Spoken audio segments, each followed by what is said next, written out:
9장 1절에서 8절 우리 한 절씩 교독하겠습니다.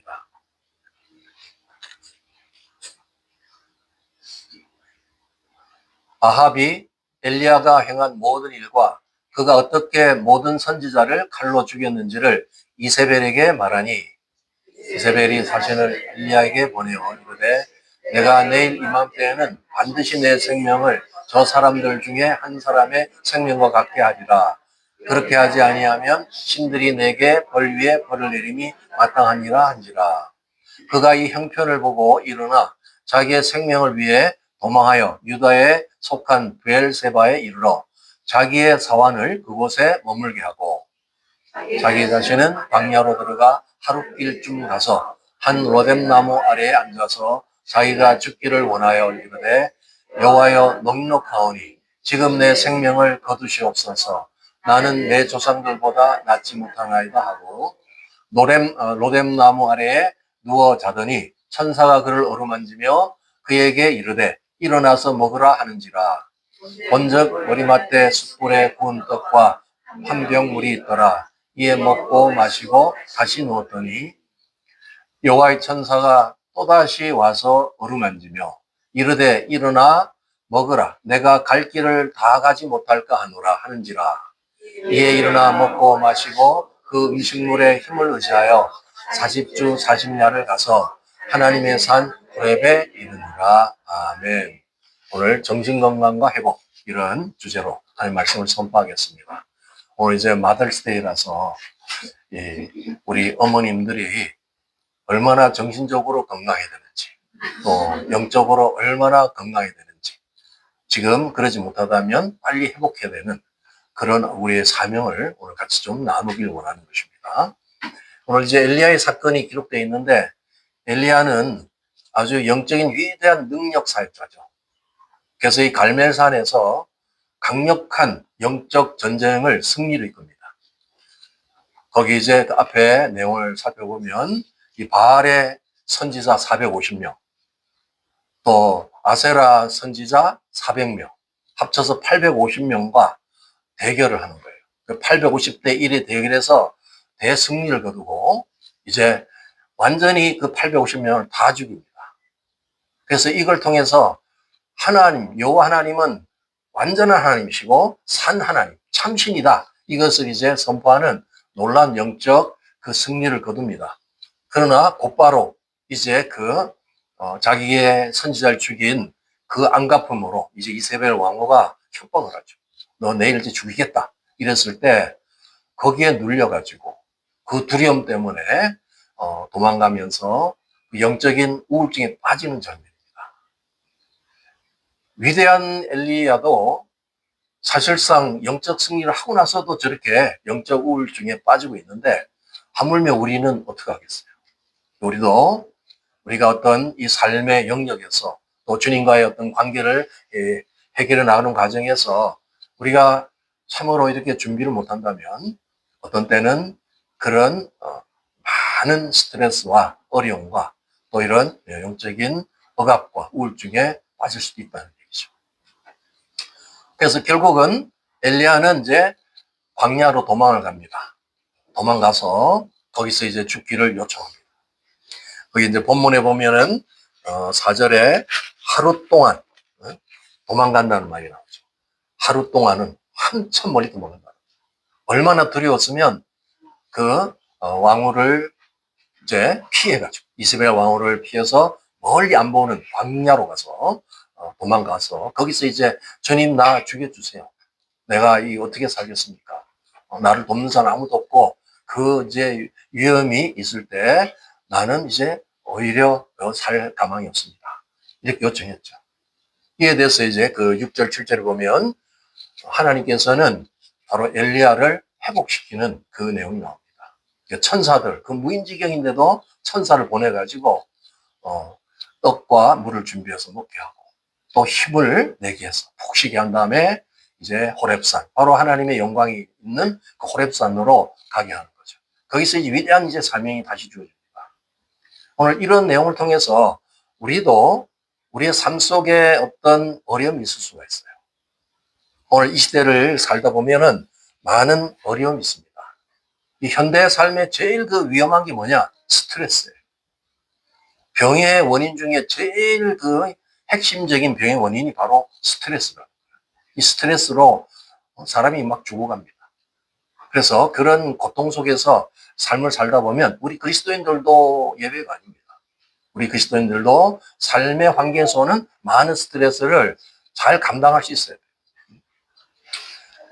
어떤 의학 통계를 보니까 현대인, 이게 걸어다니는 야외에 이렇게 활동하고 있는 현대인의 70% 이상이 중증 아니면 경증 환자라고 해요. 정신과, 신경계통의 정신과 환자라고 해요. 이게 한마디로 말하면 제정신이 아니라 그 말이죠. 그런 사람이 뒤섞여서 하니까 그 인간관계 속에서 그 사회에 얼마나 이 아픔들이 많겠어요. 그런 삶 속에 우리 그리스도인은 정말 이제 이 세상의 빛과 소금으로 살아간다는 게 쉽지가 않습니다. 그래서 우리 자신을 잘 관리해야 돼요. 이제 오늘 뭐 어머님들이 주제가 되지만 다 어머니만 문제가 아니라 모든 그리스도인들이 오늘 이런 영적인 억압, 영적인 어떤 그 스트레스를 받아서 막 몰락할 뻔했던 그 엘리야의 삶을 한번 돌아보면서 우리도 바로 그런 상황이 왔을 때 주님의 도심으로 이걸 헤쳐나가야 되는 것이죠. 자, 이 정신건강, 우리가 이제 결국은 정신이 맑고 건강해야 되는데 정신건강이 뭔가? 우리 자신 스스로가 만족할 만한 충족감. 삶을 사는데 어떤 사람은 충족함으로 살아요. 내가 뭐 먹을 것이 많고 돈이 많아서 충족한 게 아니고 내 정신 상태 안에 충족함이 있다는 거예요. 또 행복감. 나는 이렇게 행복을 느껴. 그 행복감을 발견하고 있는 그 상태, 그게 정신건강. 그것은 외부 환경하고 상관이 없어요. 나에게 뭐가 많이 주어지고 모든 것이 채워져서 그런 게 오는 게 아니에요. 이거는 어찌 보면 내면 안에서의 행복입니다. 그런 상태를 우리는 정신건강이에요. 이런 정신건강을 만들어가는 중요한 특성이 있는데 그것은 만족스러운 대인관계.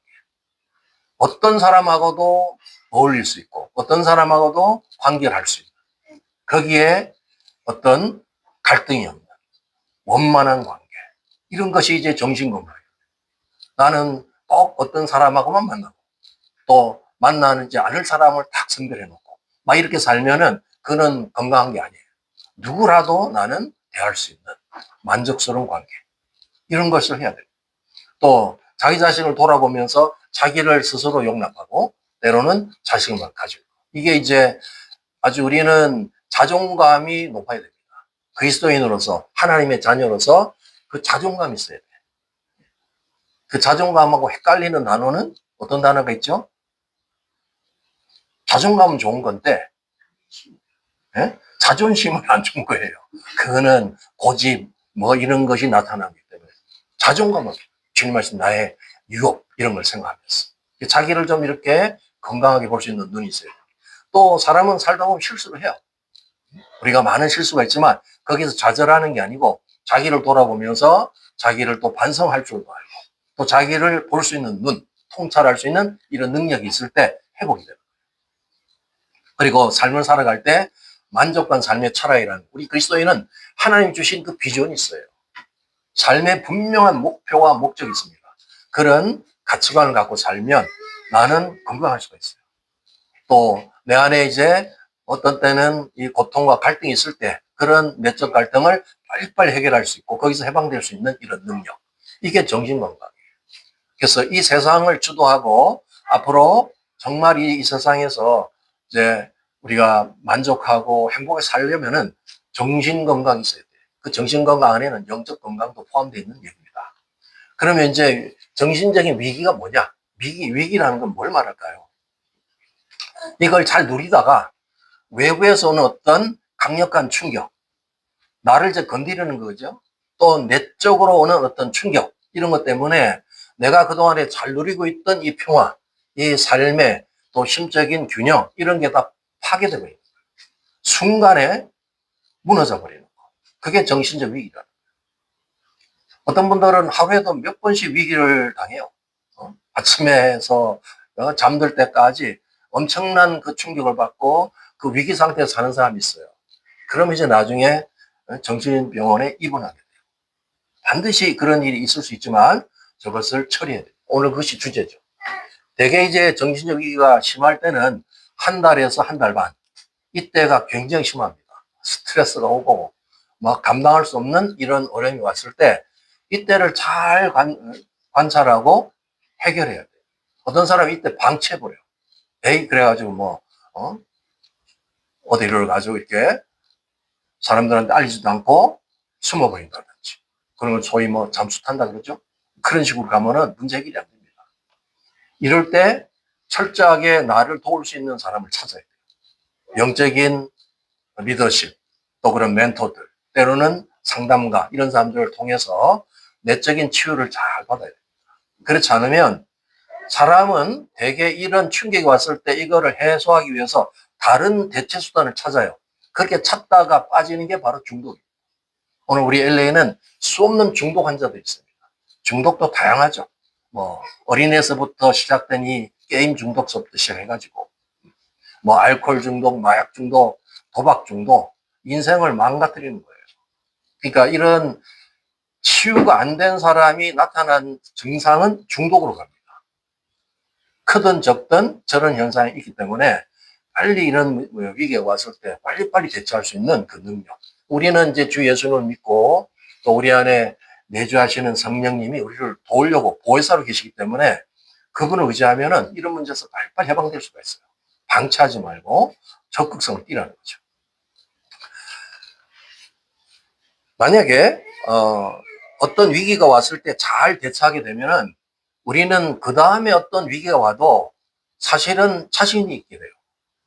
한 번 좌절해서 무너지지 않고 계속해서 어떤 위기는 끊임없이 올 수가 있죠. 그럴 때 한 번 잘 경험한 것이 다른 어떤 위기를 이길 수 있는 거예요. 이게 이제 사도 바울의 간증에서 나오는 유명한 고백입니다. 고린도서 1장 8절부터 한번 같이 합독하겠습니다. 시작. 형제들아, 우리가 아시아에서 당한 환난을 너희가 모르기를 원하지 아니하노니 힘에 겹도록 심한 고생을 당하여 살 소망까지 끊어지고 우리는 우리 자신이 사형 선고를 받은 줄 알았으니 이는 우리로 자기를 의지하지 말고 오직 죽은 자를 다시 살리시는 하나님만 의지하게 하심이라. 그가 이같이 큰 사망에서 우리를 건지셨고 또 건지실 것이며 이후에도 건지시기를 그에게 바랍니다. 사도 바울은 사실 이제 주님 만나가지고 많은 그 고난을 받았습니다. 이방인의 사도로서 이제 선교사에게 헌신했던 인물인데 그로 인해서 사실 우리까지 이런 복음의 혜택을 받게 된 거예요. 너무 감사한 일이죠. 그러나 그의 삶 자체는 너무너무 고통이었어요. 지금 아시아를 가서 아시아에 선교하는 동안에 아주 살 소망이 끊어질 정도로 너무 큰 핍박과 고통을 당했을 때 이제 뭐 이 얘기를 하면서 암담한 그 현실 속에서도 그를 도왔던 하나님의 능력을 그가 이제 경험할 것을 얘기하고 있죠. 그래서 우리를 그런 그 죽음에 이를 정도의 그 고통 속에서 건져내셨고 또 앞으로도 건져내실 것이고 이후에 어떤 상황에도 건지시기를 그는 바란다. 이렇게 이제 고백하고 있죠. 이게 바로 한 번의 그 위기를 잘 우리가 대처하게 되면 또 다른 위기가 또 강한 게 온다 할지라도 극복할 수 있는 그런 능력. 이게 이제 우리의 영적인 근력, 정신적인 근력이 생기는 거예요. 그래서 우리가 사는 이 세상은 아직 완전한 낙원이 아닙니다. 천국이 아닙니다. 여기는 전쟁터예요. 아직도 악한 마귀가 우리를 무너뜨리려고 하는 나라를 공격하고 대적하는 그런 나라이기 때문에 사람들을 뒤에서 또 조종하고 그래서 영적 싸움이 진행되는 것입니다. 여러분들이 우리가 살아가는 과정에서 우리의 적이 누군지를 정확하게 알아야 돼요. 어떤 사람들은 자꾸 사람하고 싸우려고 해요. 이 싸움 딱들이 굉장히 많아요. 보면 교회 안에도 막 사람들하고 싸우는데 우리의 적은 혈과 육이 아니라 그 사람을 뒤에서 조종하고 있는 악한 세력들. 자기도 어떤 데는 모르고 도구로 사용되고 있어요. 그 악한 도구로 사용되면 그 하나님의 온전한 그런 상급을 받지 못하겠죠. 그러니까 자기도 잘 관리해서 내가 주님의 도구가 돼야지 악한 영의 도구가 되지 않도록 이런 것들이 우리가 보는 눈이 좀 열려야 되겠죠. 그래서 우리에게 다가오는 많은 아픔이 있어요.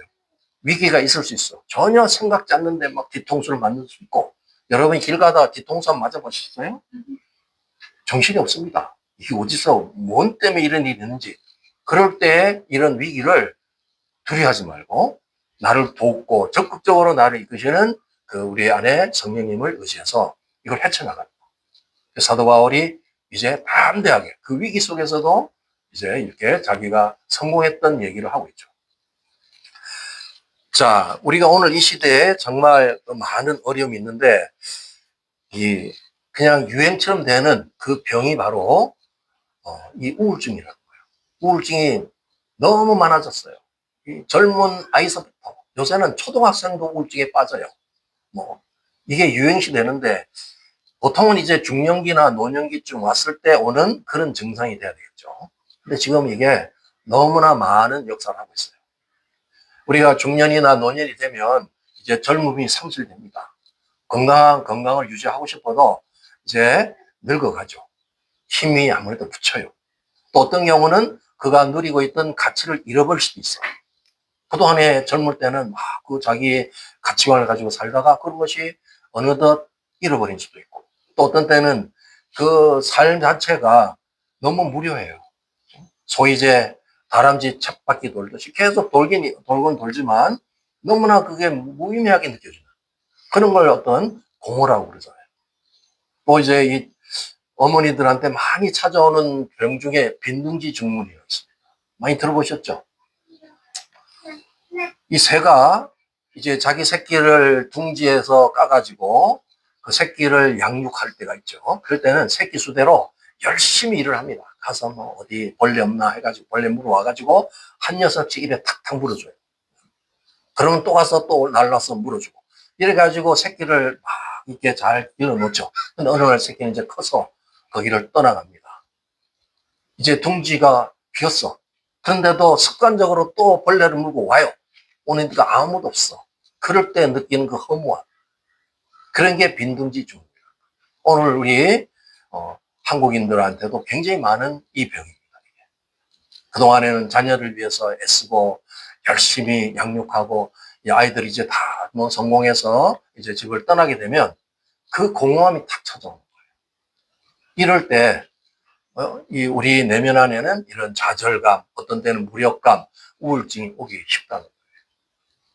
그러니까 그런 나이대가 될 때 그대로 방치하지 말고 이제 이런 것이 올 수 있다는 걸 알고 자기 관리를 해야 돼요. 어머니들이 이제 우리의 지체들은 대체적으로 잘 하시는 것 같은데 이제 몇 분을 빼고는 다 잘 하시는 것 같아요. 지금 보면 이제 좀 얼굴이 조금 밝아요. 근데 어떤 분은 좀 침울해. 어떤 분들은 보면 문제가 있어. 그 안에 해결하지 못한 게 있어. 그래서 이제 이 얘기 오늘 하는 거예요. 오늘 이걸 꼭 나누라 그러더라고요.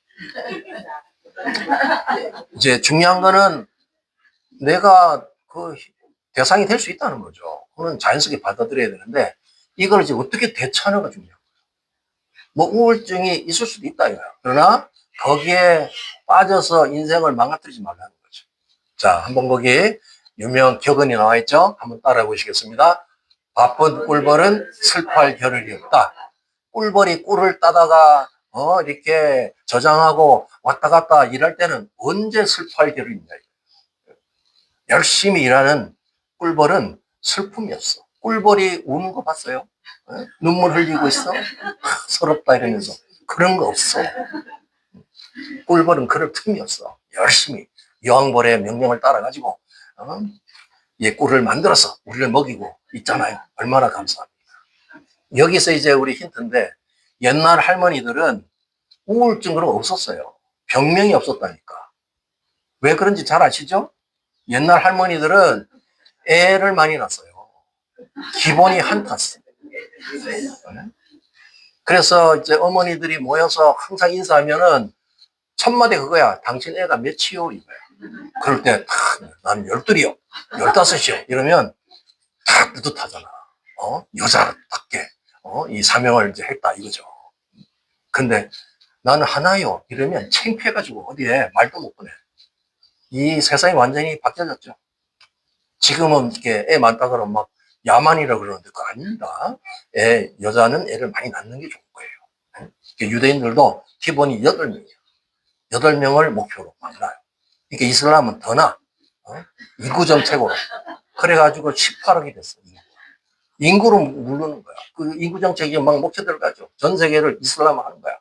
막 이제, 국제 결혼을 해가지고, 애 막 낳아가지고, 그렇게, 전체를 이슬람하는 이런 이제 시대인데, 그 어머니들을 보세요. 옛날 어머니들은 애 낳는데도 힘들어. 애 낳아가지고 애를 길러. 그 애들을 전부 이렇게 또 양육, 한 명 또 양육해가지고 다 이제 성공시켜서 다 독립시키면 그러면 이제 소천하셔야 돼요. 그러니까 언제 아플 길 있어요. 그러고 이제 애 낳다가 애 기르고 끝나는 거야. 옛날 할머니들 그렇게 살았다. 우리는 여기서 힌트를 얻어야 돼요. 그러니까 지금 우리는 그렇지 못하지만 좀 더 내가 할 수 있는 일이 있다면 좀 더 바쁘게 살으라는 거야. 내가 지금 사는 것보다 리듬을 조금 더 빠르게, 더 바쁜 일에 힘써. 그래서 좀 다른 신경 안 쓰게. 일할 때 보면 딴 신경이 안 쓰여지잖아요. 그런 방법이에요. 또는 좀 더 의미 있는 일, 사람들을 돕고 구제하고 봉사하는 그런 일들을 하라, 집중해서. 또 아주 중요한 건 우리가 이제 신앙인들이니까 신앙적인 봉사를 더 열심히 하라. 이 신앙생활 열심히 하는 사람들은 우울증이 별로 없어요. 내가 신앙생활 열심히 하는 사람 치고 우울증 걸린 사람 못 봤어요. 근데 가끔 이렇게 신앙생활 설렁설렁 하는 사람 있잖아. 가끔 이렇게 구경하듯이 신앙생활하고 공동체 열심히 안 내고 이런 사람 보면 어느 날 보면 우울증으로 눈물 흘리고 있더라고. 그러니까 더 열심히 좀 신앙생활 하세요, 이제. 더 뜨겁게. 그렇게 하면 그 일 자체의 복으로서 우울증이 사라진 거예요. 있던 우울증도 없어져요. 또 우리는 하나님이 우리를 DNA를 만들 때 태어나서 늙어서 죽게 만들었어요. 어느 누구도 이 땅에 영원히 사는 사람 없어요. 지금 이상한 사람들이 그거를 영원히 살게끔 뭐 별짓을 다 하는데 그건 하나님의 창조 질서에 그건 안 되는 거예요. 그래서 어떤 사람 뭐 시체를 좀 보관해가지고 뭐 오랜 동안 그 안 썩게 만들어가지고 그걸 어떻게 부활시키려고 그러는데 그냥 우리는 그렇게 할 필요 없어요. 우리는 그냥 부활돼. 그러니까 이 땅에서 사는 동안에 열심히 행복하게 살면 돼요. 그러니까 중년이나 노년이 되면 늙어요. 늙을 수밖에 없잖아. 그렇죠? 여자분들은 안 늙으려고 애쓰지만 아무리 땡겨봐 그게 또 늙어요. 또 쭈그러져. 그런 거니까 뭐 7, 8번 막 땡기고 그러는데 뭔 얘기인지 아시는 분 아실 거예요. 펴려고 해도 안 돼요. 노화. 그러니까 받아들이라는 거예요. 내가 뭐 늙는 거는 자연적인 현상이다. 받아들이면 되잖아요.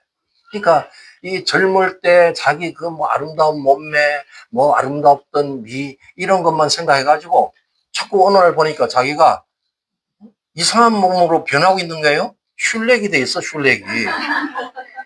받아들이라고. 슐렉이요? 아, 그 슐렉. 그냥 받아들이라 이거야. 우리가 인생이 어떡하겠어. 그러니까 우리가 이제 늙는 건 어쩔 수 없지만 늙는 것을 좀 천천히 늙게 할 수는 있어요.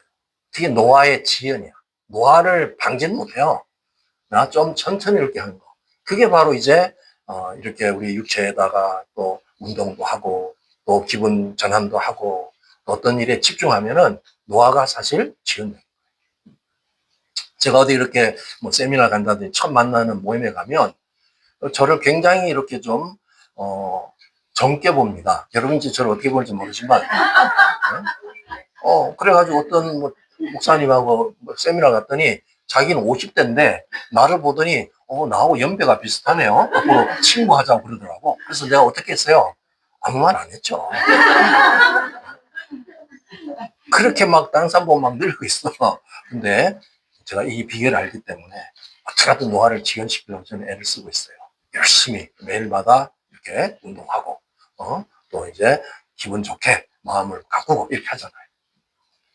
그러니까 이제 이런 일을 통해서 여러분들이 자기 어떤 생활의 리듬을 활용하셔야 돼.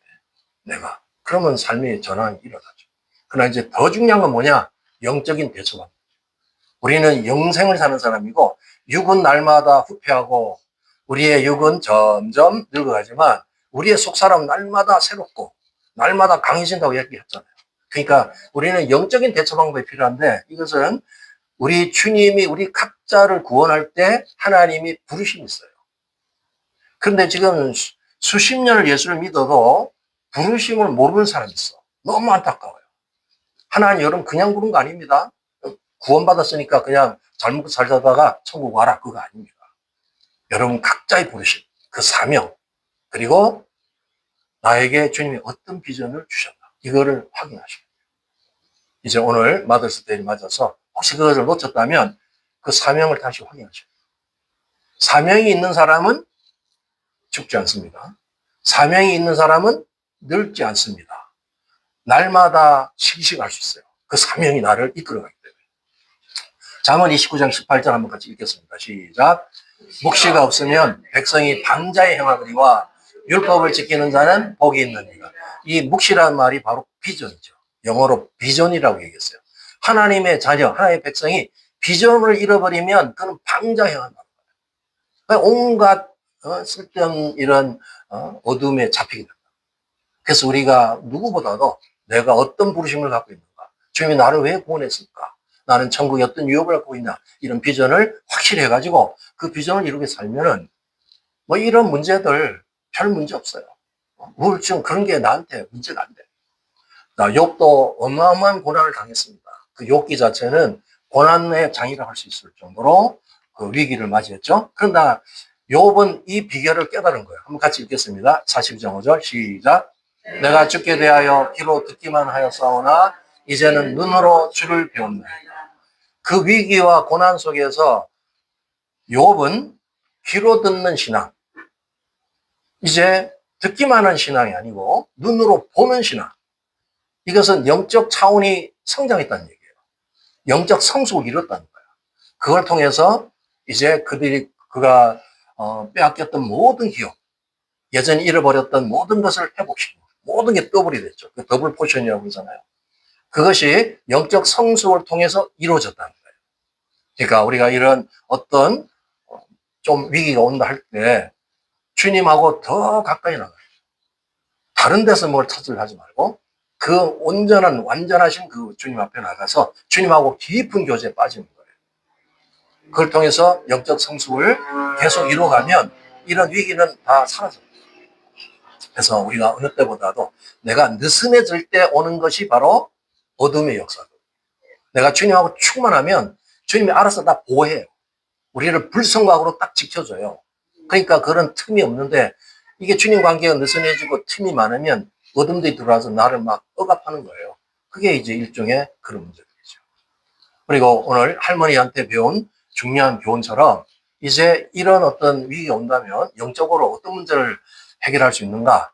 여러분이 이제 나이가 들어서 이제 뭐 경수도 끊어지고 이제 아기를 낳는다는 건 조금 힘들 거예요. 그러니까 그 육적 아기를 낳는 것보다는 영적 아기를 낳으세요. 영적 아기.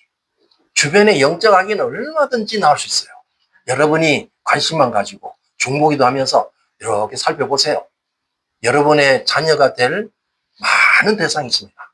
그 사람들을 구원시켜서 재생산해가지고 이제 같이 교회생활을 하면서 양육해 가면은 여러분의 우울증, 무기력증 이런 게 언제 다 사라져요.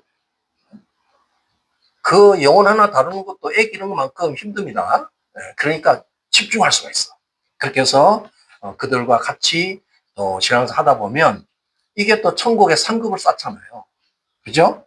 얼마나 많은 상급을 받겠어. 그러니까 이게 꼭 먹고 알 먹고 그런 기법이라는 거예요. 이 비결을 활용하세요. 그래서 그동안에 나홀로 신앙, 너무 혼자 고독하게 생각했던 분, 뭐 수십 년 지나도 결국 혼자 이렇게 다니지 말고 이제 앞으로는 영적 재생산을 좀 하세요.